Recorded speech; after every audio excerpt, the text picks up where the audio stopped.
And a cyclist is being treated for serious injuries after a crash with a lorry this morning.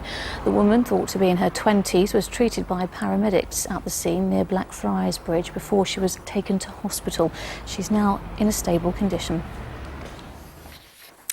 Well, hundreds of cyclists have gathered in the city tonight for a vigil to protest against the danger on London's roads. Clifton James died in Harrow in the early hours of last Sunday morning after being hit by a car. Ying was killed a week ago today after being dragged under a tipper truck in Bank. They were the 7th and 8th cyclists to die on the capital's roads this year.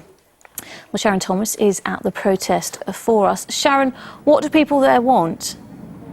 Well, first of all, just take a look at the enormous crowd here tonight. There are about 600 people here this evening on a blisteringly hot evening here in Bank, all really keen to avoid a 9th cycle death on the streets of London this year. They're holding what they are calling a die-in, which is a part vigil for those who have lost their lives, but also to call on Transport for London to make the streets safer for cyclists.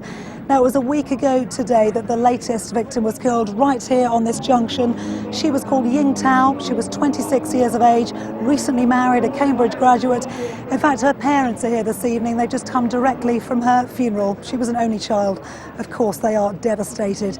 A few minutes ago, I spoke to a friend of hers who said she was simply amazing.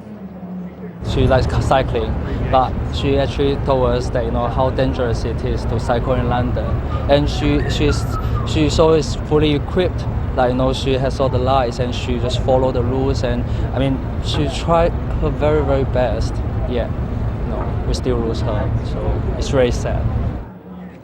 Well, Transport for London, for their part, say they are making huge investments in this area to make cycling safer. We have £1 billion being spent on cycling in London, which is being spent as we speak to create segregated lanes on the roads. The builders are in right now. 33 new cycle-safe junctions. The biggest and nastiest junctions in London are being made safe for cycling. I'm joined now by Donica, who's one of the organisers here this evening.